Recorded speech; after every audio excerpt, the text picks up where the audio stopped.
The Secrets of Ravenrock Castle. In the heart of Maine, amidst dense forests and misty marshes, Ravenrock Castle loomed.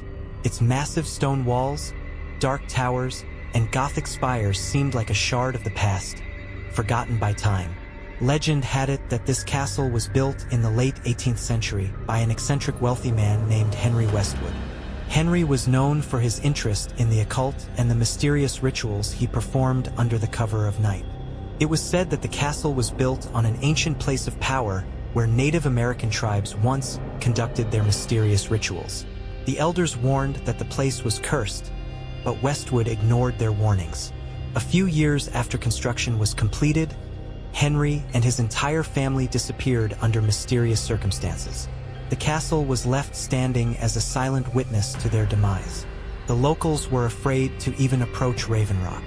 As time went on, stories of strange sounds coming from the castle, of light flickering in its windows, though the building had long been abandoned. For many years, the castle remained uninhabited until it was purchased by the mysterious millionaire Victor Holloway. Victor announced plans to turn Ravenrock into a hotel for thrill-seekers. He hired explorers, restorers, and even ghost hunters to study the building. Among them was a young journalist, Sarah Crow, known for her investigations into the paranormal. Sarah was intrigued by the history of the castle and decided to accept Holloway's invitation. She traveled with a group of researchers to the castle to document everything that went on inside.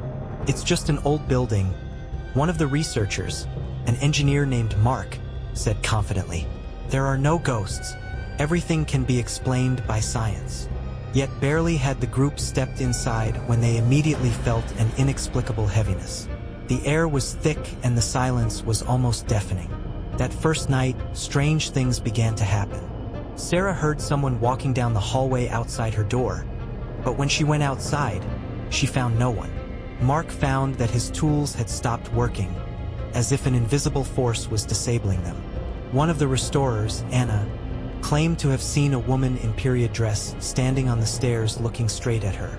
"She disappeared as soon as I blinked," Anna whispered, her face pale. By morning, one of the team members, a ghost hunter named Jason, was gone. His belongings were left in the room, but Jason himself was never seen again. On the second day, Sarah and Mark decided to examine the castle more thoroughly. They discovered a hidden door behind an old tapestry that led to a narrow corridor. The corridor led them to a room completely covered with symbols carved on the walls. "This looks like something ancient," Mark said, touching the symbols. But barely had he touched one of them when a muffled roar came from the wall. The air in the room became icy cold, and Sarah felt an inexplicable fear gripping her. They hastily left the room, but the symbols continued to glow with a soft red light even after the door closed. On the third night, the team decided to stay in one place to avoid disappearances. They set up camp in the main hall of the castle. On the massive walls, covered in dust and cobwebs, hung portraits of the Westwood family. The black eyes of the people in the portraits seemed to follow every movement. Sarah still couldn't get over Jason's disappearance. She reviewed the tapes she had made on his camera before his disappearance. On one of them, his footsteps could be heard, gradually turning to running, and then a loud scream that cut off so suddenly that goosebumps ran across her skin. "Whatever it is, it's testing us," she told Mark. "It's like the castle is playing with us." "We're not leaving until we find Jason," Mark replied. But that same night, Anna disappeared. Her bed was empty, and there were only footprints on the floor leading toward a narrow spiral staircase. The staircase led to the dungeons of the castle. Sarah and Mark, armed with flashlights and recording equipment, decided to go down despite their fear.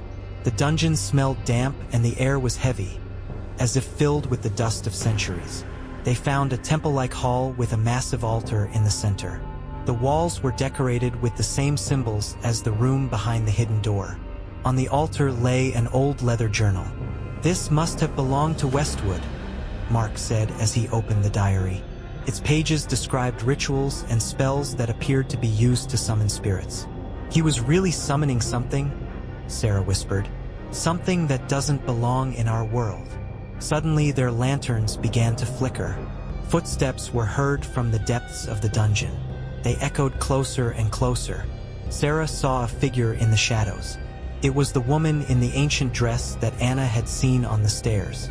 She held a candle in her hands, her face dead pale. "You must leave," she said in a quiet but penetrating voice. "The castle does not let go those who come here. Henry Westwood awakened an ancient evil, and now it feeds on anyone who comes here." "Who are you?" Sarah asked, but the woman disappeared, leaving behind only the slight odor of burning wax. At that moment, the journal in Mark's hands ignited with a bright flame. He threw it to the floor, but the fire went out as suddenly as it had appeared, leaving a charred spot on the floor. Back in the main hall, Sarah and Mark found that the portraits of the Westwood family had changed. The faces on them had become grim and distorted. "We have to stop this," Sarah said. "If Henry awakened the evil, then there must be a way to seal it." In the diary before it burned down, Sarah managed to notice the words, "Sacrifice will save the innocent."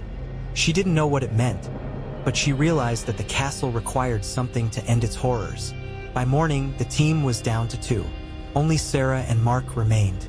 Haunted by fear, but determined, they returned to the dungeon. This time they came prepared with salt, mirrors, and symbols of protection that Sarah had learned about from her research. They performed the ritual, hoping to banish the evil, but instead something went wrong. A shadow emerged from the wall, taking on human form. It was Henry Westwood. "You don't understand," he said. "I tried to protect this world, but the spirits tricked me. Now the castle belongs to them." His figure dissolved, and other shadows emerged from the darkness. They surrounded Sarah and Mark, whispering unintelligible words. The next day, the locals noticed that Ravenrock Castle was gone. All that remained in its place were ruins and thick fog. Neither Sarah nor Mark ever returned. The legend of Ravenrock Castle lives on. It is said that those who pass through the woods in that area can hear screams or see a flicker of light in the fog. And sometimes people disappear without ever finding their way back. Despite the disappearance of Ravenrock Castle, its dark influence continued to be felt in the area. The locals noticed that the forest around the ruins had become even more sinister. The trees bent down, their branches like claws trying to grab anyone who dared to pass by. Strange whispers were heard at night, and rare travelers told of flickering lights appearing among the fog. Legends of Sarah and Mark's disappearance spread far beyond the state's borders. Their story attracted the attention of another group of paranormal investigators, led by Dr. Edward Hastings, a history professor and mythology expert. Edward was convinced that Ravenrock Castle hadn't just disappeared. "It's been transported to another layer of reality," the professor argued, "and we must find out what power lies behind this curse." A new expedition. Dr. Hastings assembled a team of 4. Lucy Harper, an archaeologist specializing in ancient civilizations. Thomas Blake, a technician and expert on modern technology. Emily Rivers, a journalist who wanted to pursue the Sarah Crow case. Jack Whitmore, an ex-military man hired to protect the group. They arrived at the castle ruins in the early morning hours. The fog was so thick that it seemed as if they were inside a cloud. Crows circled above the ruins, their cawing sounding like an ominous warning signal. "Something's not right here," Jack said, gripping the lantern tighter. "This place, it's alive." Edward ordered the equipment to be set up. Cameras, motion sensors, and devices to record electromagnetic signals. Thomas set up a generator to provide lighting, but barely had he turned it on when the generator suddenly stopped. "Impossible," Thomas muttered. "This thing works perfectly." Lucy found strange stone slabs among the ruins with symbols carved into them that resembled the ones Sarah and Mark had found in the dungeons. She took pictures of them and began to study them. "It looks like an ancient ritual," she said. "It seems that these symbols were used to create a portal." When she touched one of the symbols, the ground beneath them began to tremble. A faint light appeared in the center of the ruins, as if something was awakening from a long sleep. "Do you see it?" Emily whispered, pointing to the glowing circle. "It's a portal," Edward said. his voice filled with a mixture of fear and admiration. "The castle really does exist in another reality. We need to go in." The group, armed with flashlights and tools, stepped into the glowing circle. In an instant, they felt as if they were falling. When they woke up, Ravenrock Castle was all around them, but it looked different. The sky was covered in purple clouds, and instead of a forest, there was a desert of gray ash surrounding the castle. Inside the castle, the walls emitted a faint glow and the air was filled with whispers. "This isn't our world," Thomas said, looking around. Emily turned on her camera and started filming. "Unbelievable. This is proof that other dimensions exist." The joy was short-lived, however. Barely had they begun to explore the castle as shadows began to gather around them. "We have to go," Jack said, his instincts telling him of the danger. At every step, the team heard voices, some calling their names, others whispering incomprehensible words. Emily separated herself from the group, following a voice that sounded like her sister's. "Emily, stop!" Jack shouted, but she disappeared around the corner. When the others reached her, Emily was standing in front of a mirror hanging on the wall. The mirror was strange. Its surface was black as pitch. "It's calling to me," Emily whispered, reaching out to the mirror. But Jack managed to pull her away before she touched it. The mirror shuddered, and a shadow burst out of it, almost engulfing them. Edward realized that Ravenrock Castle feeds on the fear and life energy of those who enter it. "The only way to leave this place is through sacrifice," he said. "Are you suggesting any of us leave here?" Thomas asked, his voice full of terror. "If we don't, the castle will never let us go," Edward answered firmly. But the castle itself decided for them. Jack, trying to protect the others, fought a shadow that burst from the wall. His scream echoed through the halls as he disappeared into the mist. The remaining members of the group, Edward, Lucy, and Thomas, found their way out of the castle through another portal. They returned to the ruins, but they were no longer the same. Each of them felt that a part of them remained in that place. Edward vowed to destroy the ruins so that no one else would be hurt, but the shadows continued to haunt them in their dreams. Ravenrock disappeared again, leaving behind only legends. But sometimes, in the night, travelers hear whispers and see a flicker of light that calls them to the ruins. And those who dare to come closer never return. Several months passed after Edward, Lucy, and Thomas returned. They had traveled to different states, trying to forget the nightmare they had experienced in Ravenrock. But the shadows of the castle continued to follow them, invading their dreams, appearing in their reflections and whispering knowledge of their deepest fears. One night, Edward awoke to a loud knock on the door. When he opened it, he found a strange package addressed to him without a signature. Inside was a diary covered in ashes, as if it had just been pulled from a fire. It was the same diary of Henry Westwood that had burned in the castle. On the first page was an entry. "Did you think this was the end? No, Ravenrock is just beginning. The key is in the blood. The truth is in the sacrifice." Edward realized that Ravenrock wasn't going to let them go. He contacted Lucy and Thomas to warn them. But when he reached Lucy, her voice sounded strange. "You have to come back, Edward," she said. "He's calling for us. We won't be able to escape." Edward felt an icy chill run down his spine. Lucy had never been prone to mysticism, but now her voice sounded like she was already part of the castle. With Thomas, the situation was even worse. He wasn't answering his phone, and his apartment was empty when Edward got there, as if its occupant had vanished from reality. Edward couldn't ignore the call. He returned to the ruins of Ravenrock, where the fog was once again enveloping everything around him. In the place where the portal had stood before, he found new symbols carved into the ground. Suddenly, a figure emerged from the mist. It was Lucy. Her eyes were blank and her voice sounded as if from another world. "We are part of the castle," she whispered. "And you will be too." Edward stepped back, but the fog thickened, closing in on him. The castle materialized again, and its massive doors opened with a deafening creak. Inside the castle, Edward was confronted with the most sinister manifestation of his power. Reanimated shadows, among whom he recognized the images of all those who had disappeared over the past centuries. Among them were Sarah, Mark, Jason, and now Lucy. "You must finish what you started," Henry Westwood's voice said, coming from somewhere in the darkness. Edward realized that the castle was the embodiment of an ancient entity that fed on fear, suffering, and blood. The only way to destroy it was to complete the ritual Westwood had begun, but that would require the most expensive sacrifice of all, his own life. Edward summoned up all his courage and began to recite the words of the diary, which were now sprawled across the pages. Each syllable seemed incredibly difficult, as if the air itself resisted his efforts to complete the ritual. Shadows began to swirl around him, and the castle began to crumble. The floor shook, the walls cracked, and the towers collapsed, as if the world around him was being torn apart. At the last moment, Edward spoke the final words of the spell. The darkness swallowed him, but before it did, he felt a lightness, as if his soul had been released.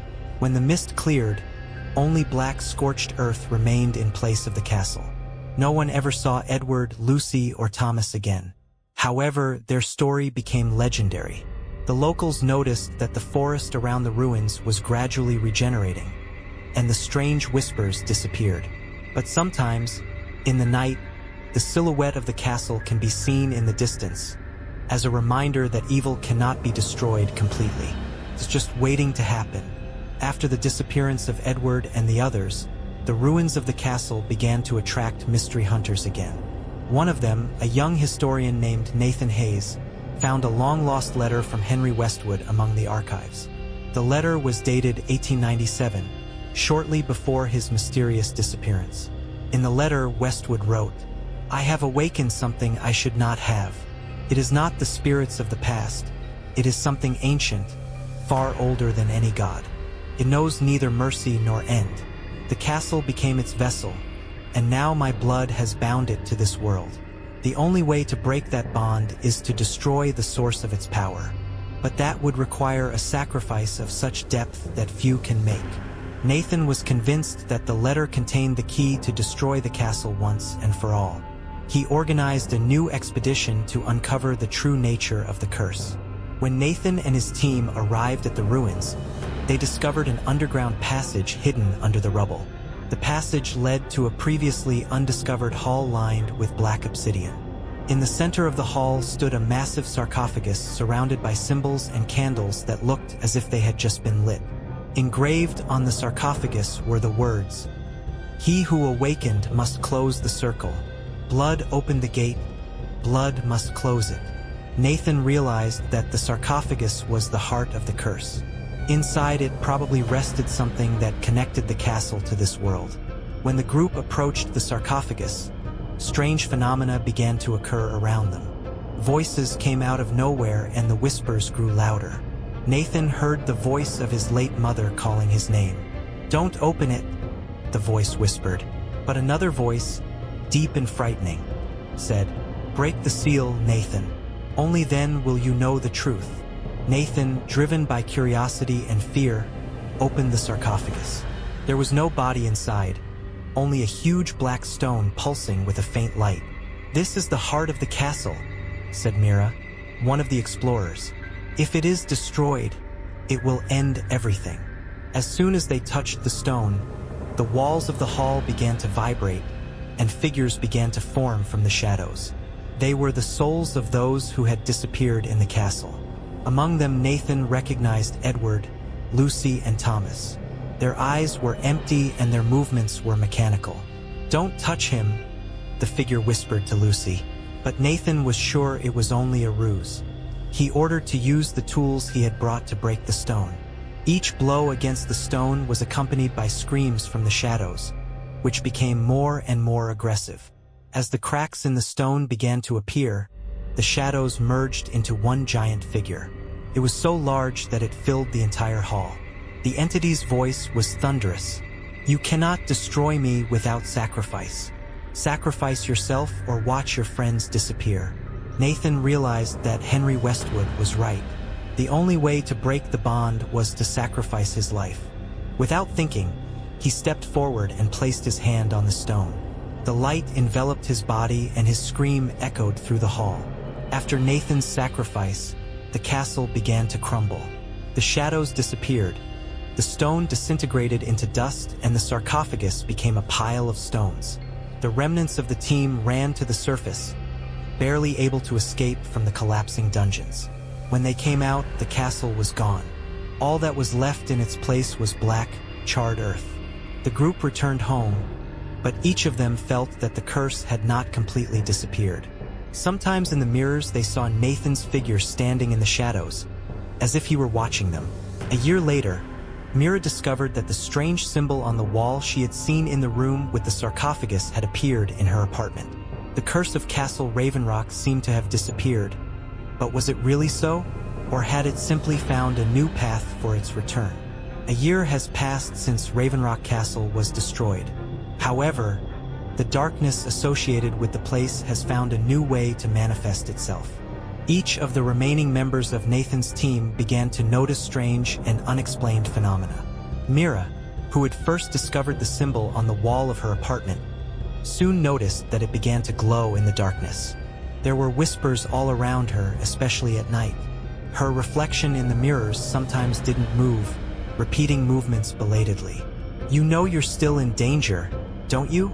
her copy from the mirror once said, smiling a frightening, inhuman smile. The other members of the expedition also began to suffer from unexplained phenomena. One of them, Joan, woke up every night at the same time, 3:33 sharp.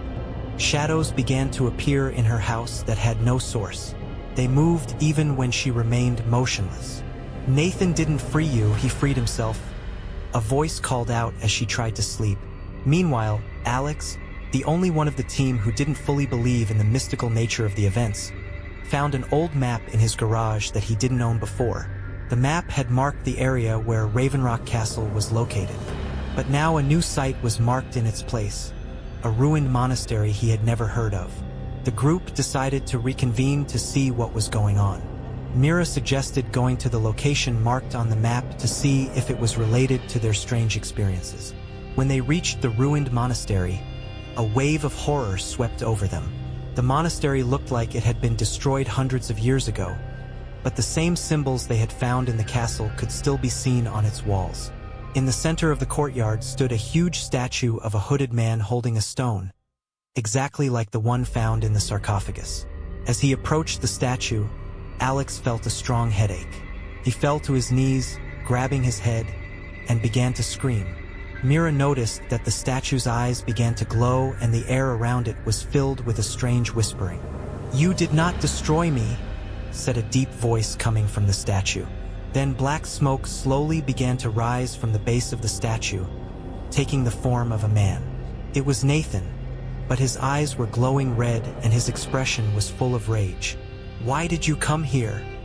he shouted, his voice sounding like the echo of hundreds of voices at once. Nathan explained that his sacrifice had not destroyed the evil, but had only transferred it to another vessel. Now he himself had become that vessel, and the more people approached the place, the stronger the essence inside him became. "Leave while you still can," he said. But Alex, seized by despair, rushed toward the statue screaming, "You've ruined our lives. I'll end it here and now." He struck the stone the statue held, but instead of destruction, the stone began to consume Alex. His body turned into a stream of light that disappeared inside the statue. The statue collapsed and the darkness around it began to dissipate. Nathan disappeared with the smoke and there was dead silence. When Mira and the others left the monastery, they felt a strange relief, as if a weight had finally been lifted from their shoulders. But the next day, Mira found a message on her phone, sent from Alex's number. "This isn't over." The phone turned off and the glowing symbol reappeared in the room. After the message from Alex, Mira felt the symbols on her walls begin to change with each passing day. It was as if they were becoming part of some text or map that she couldn't understand.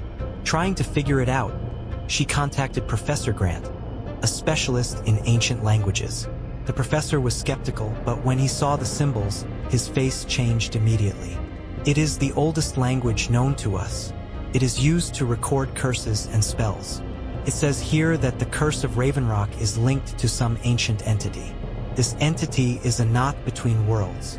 If it is not stopped, the knot will begin to expand. And what does that mean for us? Mira asked.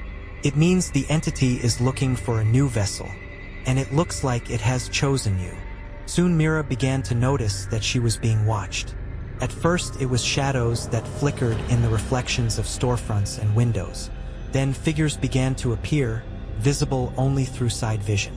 One day, as she was walking home late at night, she heard footsteps behind her. When she turned around, she saw a tall silhouette with burning eyes. It was Nathan, or what was left of him. "You can't run away," he said, and his voice sounded like the rumble of 1,000 voices. Mira ran, but the shadow moved faster. When she reached her apartment, she locked herself inside and found a new symbol on her mirror. It now looked like an eye surrounded by strange writing. Mira realized she couldn't do it alone. She contacted the remaining members of the expedition and Professor Grant. They decided to meet at the university library, where Professor Grant kept ancient records of similar entities. Studying the texts, they found mention of a ritual that could lock the entity into its world, but it required a power beyond human capabilities. "We need the help of another world," the professor said. They found mention of an ancient artifact that could help. This artifact, the Stone of Connections, was in the ruins of an old temple on the other side of the country. The group set out on the road. Every day on the road was full of strange occurrences. Cars broke down for no apparent reason. Roads suddenly disappeared from the navigator. And sometimes they found strange footprints, as if someone was following them. During the night, one of the group members, Joan, woke up to a strange noise. Looking out the window, she saw the same figure with burning eyes. The figure stood on the side of the road, not moving, but its gaze seemed to pierce the darkness. When they reached the temple, the place was covered in a thick fog, as if the space itself had been draped in a shroud of time. The stone was in the center of an ancient altar, surrounded by all the same symbols they had seen earlier. As soon as Mira touched the stone, Nathan's voice echoed around them. "You're getting closer, but you can't stop it. The entity wants to come to our world." The ground began to shake, and figures similar to the ones they had seen in the castle emerged from the shadows. But this time there were many more of them. The group, gathering all their resolve, activated the ritual indicated in the old texts. The stone began to glow, and the symbols around the altar came to life, filling with light. The figures began to attack, but the light from the stone threw them back. The darkness thickened and the entity in its full form appeared in the center, a giant figure made up of shadows and fire. "You will never be able to banish me," she shouted. Mira realized that the ritual required one last step: sacrifice. But at that moment, Alex's voice echoed inside her head. "Not you, Mira. This is my battle." A stream of light erupted from the stone, and Alex's figure stood between the entity and the group. "Leave while you can," he shouted, before disappearing with the entity in a blinding flash. As the light dissipated, the temple began to collapse. The group ran outside and saw the ruins covered in a thick layer of dust as if they had never existed. Back home, Mira finally felt free. The symbols disappeared, the whispers stopped, and the shadows no longer haunted her. But one night, walking past the mirror, she saw Alex's face in the reflection for a second. He was smiling and said quietly, "Take care," and disappeared. It had been months since Mira had felt that the nightmares and haunting associated with Castle Ravenrock were finally over. She was back to normal, though sometimes, especially at night, it seemed to her that something lurked in the darkness, just waiting. But soon she began to notice strange changes in herself. Sometimes she thought she was seeing things that weren't there. First it was random shadows flickering in the corners of her vision. Then it was whispers that she tried to ignore, thinking they were just signs of stress. One day, however, when she woke up in her apartment, she saw more than just her face in the mirror. The same symbol from before reappeared on her forehead, but now it was much brighter and more visible. More importantly, she heard a voice she had long forgotten. "You're not free, Mira. All you've done is only delay the inevitable. With each passing day, Mira felt her consciousness begin to shift gently but inexorably. All the horrors she had experienced in the castle, in the monastery, in the temple, they had become a part of her. Her own body began to feel alien, as if she no longer controlled it. One morning when she woke up, she noticed that her hands were covered with strange designs that disappeared as soon as she tried to examine them.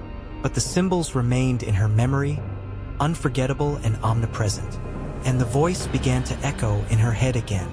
You will no longer be human. You are a vessel. Mira, realizing that the curse had returned and now her life was in danger, decided to seek help.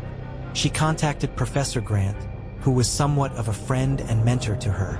With him, she had already made several attempts to unravel the mysteries of the castle. But now the situation was different. The professor was disturbed by her stories. He explained that the entity that had taken over their world through the curse of Ravenrock could not be destroyed. It was part of the universe itself, part of the fabric of reality. The essence lived within each of us, even before we began searching for answers. You yourself could have been its key, Grant said, looking earnestly at her face. He offered to try to complete the ritual they had begun earlier and find a way to finally eliminate the source of darkness, which was always looking for new vessels for its power. But to do so, they needed to return to where it all began, the ruins of Ravenrock Castle. The group reconvened.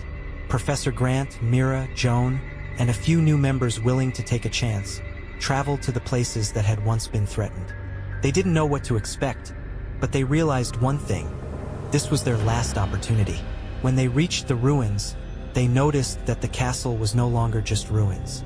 It began to regain its shape again, as if it was being reborn itself to complete its purpose.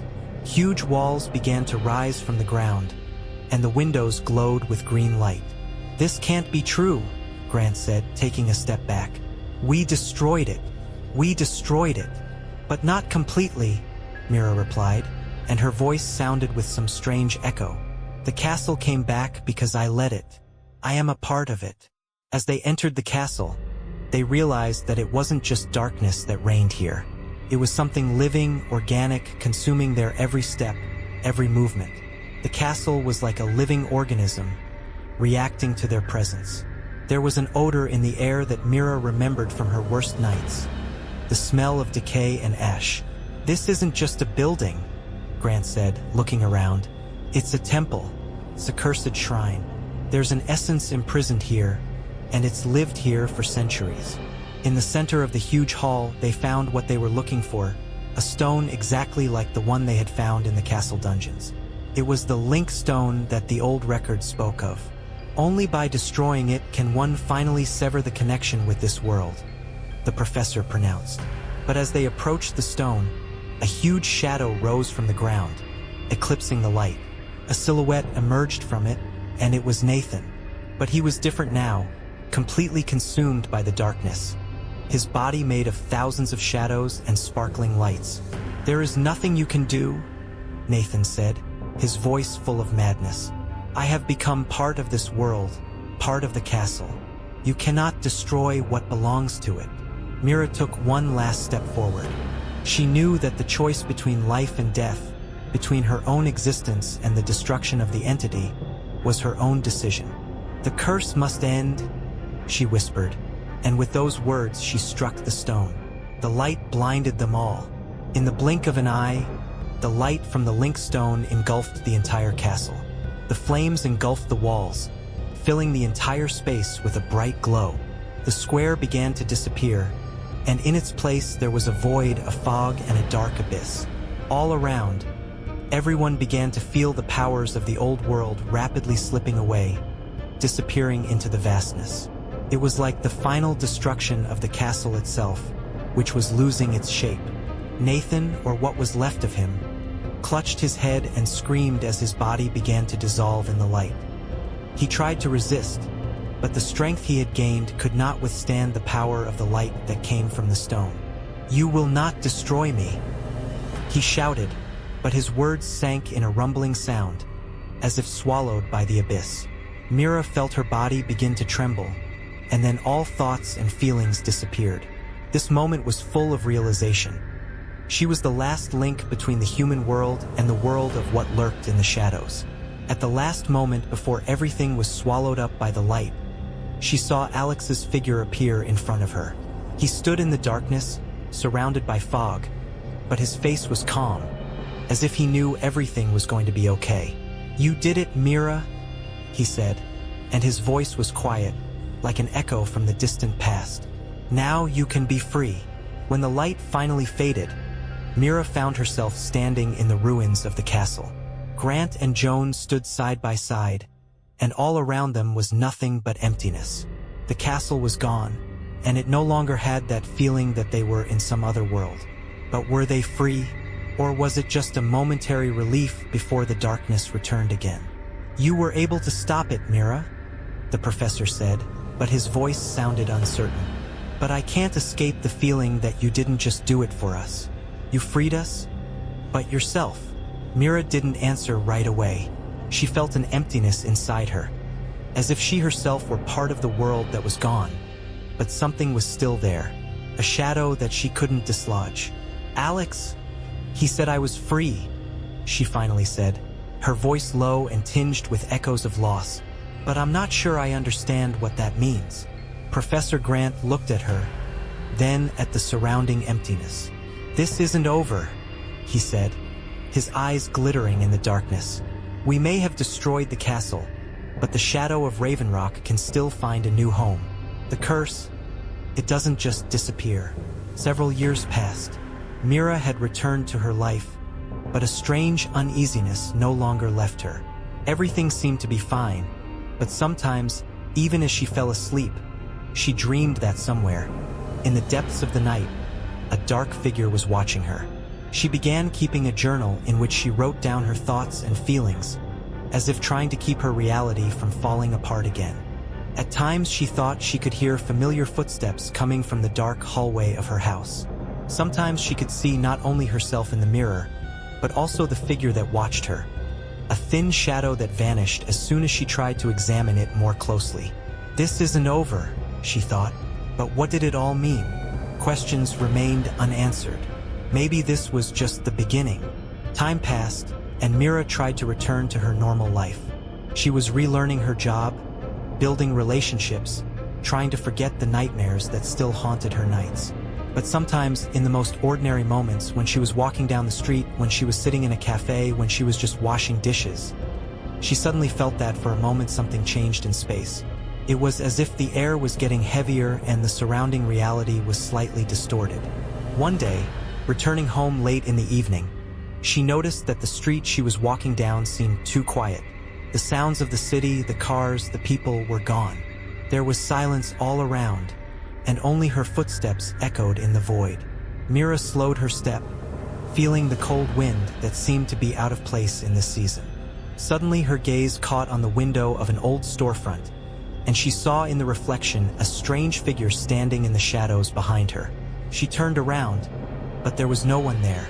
Nevertheless, that familiar voice echoed in her head like a whisper in the wind. "You can't run away from what you are." Mira felt a chill gripping her heart. Those words were too familiar not to set off alarms.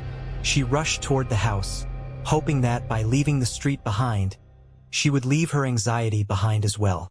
That night Mira couldn't sleep again. All night she tried to forget herself, reading books, watching movies, but the shadow kept standing in her mind. When she finally fell asleep, she had a strange dream. She was in an empty castle. The walls were covered in dust and cobwebs, but everything was familiar, every corner, every door, every dark corridor. She walked, feeling everything around her breathing. The castle was alive. It was watching. And then, at the end of the long corridor, she saw a silhouette, the same man who had followed her outside. It was Nathan. "Did you think you killed me?" His voice echoed through the darkness. "I never leave this world. I'm part of it." Mira tried to approach, but every step was like a struggle. Something held her back, chained her to the spot, and then Nathan reached out to her. Her skin was as cold as ice. "You can't live if you don't accept this," he said, and his voice became more and more distinct, as if it were right inside her head. Mira woke up with vapor on her forehead. Her heart was beating so hard it felt like it was going to burst out of her chest. For days after the dream, Mira continued to experience strange symptoms. The shadows in her house began to seem thicker, their movements more distinct. Mirrors began to distort her face again. Sometimes she couldn't distinguish where her reflection ended and something else, dark, threatening, began. She could feel the old curse gaining strength again. One day when she went into the library, she found a book she had never known about before. It was one of those old books that were always around, but it was as if no one had ever noticed them. The book was sealed, and the pages were so old that they seemed almost transparent. Mira opened it and immediately realized she shouldn't have done this. The book contained information about the entity that inhabited Castle Ravenrock. The existence of this entity was not only due to the curse, but also because the darkness itself was penetrating reality through the people who had become its vessel. Afflicted by it, they could not return to normal life. And that's what happened to Mira. She became the link between the two worlds. The text of the book pointed to one important point. To destroy the curse forever, it was necessary to conduct a ritual in the very center of darkness, in the castle dungeon. But to do so, someone who was connected to the entity had to be sacrificed. Mira realized that she was the key to this ritual, but for the sake of getting rid of the shadow, she needed to become part of it. She realized that her struggle with the dark world might never end, and that she had to make an impossible choice. Mira walked back towards the castle despite her fear. She knew that each step brought her closer to the inevitable. The castle was like a living thing again, surrounded by a darkness that swallowed the light. Silhouettes flashed around her, still the same figures that had once tried to consume her. Professor Grant and Joan came with her, but this time they knew they were playing with forces they could not control. Grant held an old amulet that could serve as a beacon in this dark place, and Joan could barely contain her fear. "If we do this, we must be prepared for the consequences," said the professor. "I'm ready," Mira replied, her voice calm but a storm raging inside her. As soon as they entered the hall, the stones began to move.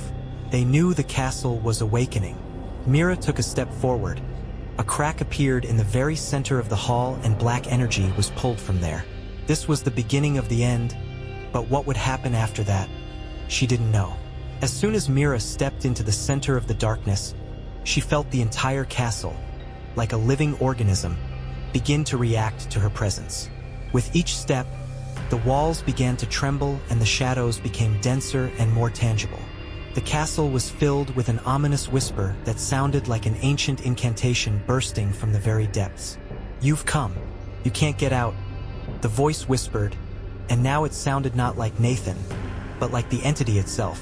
She was part of the castle, part of this darkness, and she had been waiting for this moment for a long time. Mira knew what she had to do. The ritual was clear, but the cost was terrible. The book said the essence could be destroyed, but it required the sacrifice of someone who had become part of it. Could not only be her, but anyone who found themselves in its power. Could even be one of her friends. Grant, standing next to her, felt her tension and realized that what was happening was more than just an ordinary ritual. He held the amulet that was supposed to be her protection, but no matter how hard he tried, he couldn't keep her safe from what was imminent. "Mira, don't do this," he said, his voice trembling. "We can find another way. You don't have to." "But I can't avoid it," Mira replied quietly, her eyes full of pain and determination. "I'm part of this curse. I can't just walk away." She took another step forward, and in response, the dark walls of the castle began to emit a low, loud sound, as if the castle itself was about to swallow her up. The creatures that had previously lurked in the shadows began to slowly emerge from the darkness, their faces contorted as if they were former inhabitants of the castle that had become part of it. "You must become part of us," one of them said, his voice sounding like a multi-voiced echo, and it seemed as if each of the beings spoke simultaneously. "The power will be yours, and you will live forever." But Mira had already made her choice. She could no longer be a part of this nightmare. The curse was not to continue. With each passing moment, the darkness around her intensified. The stones of the castle began to crack, as if the earth itself was protesting what was happening. Mira walked over to the stone altar that was in the center of the hall. She placed her hand on its surface and felt the power of the essence begin to flow into her body. It was terrifying, but she knew she couldn't back down. "I'm ready," she whispered, and her voice sounded with determination. Grant and Joan stood terrified, not knowing what to do. The professor tried to use the amulet to stop the process, but it was too late. He saw Mira being consumed by light and shadow at the same time. "You can't stop her," said a voice that now came from the entity itself. "You have become part of it yourself."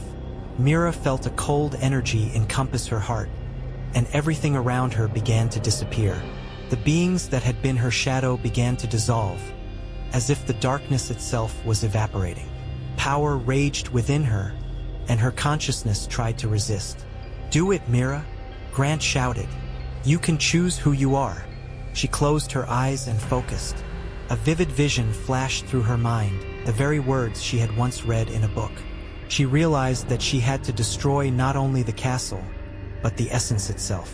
And to do so, she had to sacrifice herself. "I choose the light," she said aloud. And at that moment Grant's amulet flashed with a bright light.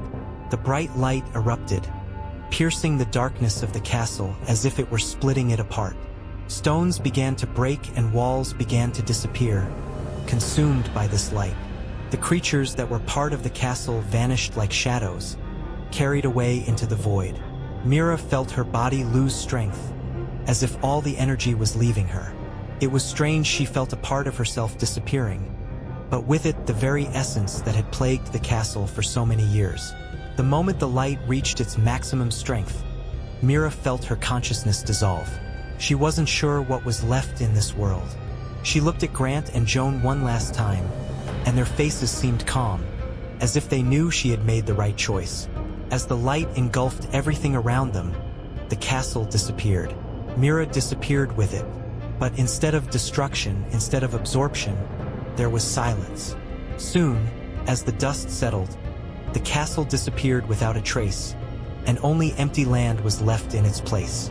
Grant and Joan stood where the darkness had once been. The castle was gone, and they felt that they were finally rid of the curse, but still there was an emptiness in their hearts. They knew that Mira had done this for everyone, but her sacrifice had been great. "We have to go," Grant said, looking at the horizon. "She's done it. We won't look for darkness anymore. We will seek the light." And they walked away, leaving behind a place that had once been a symbol of fear, and which was now just an empty memory.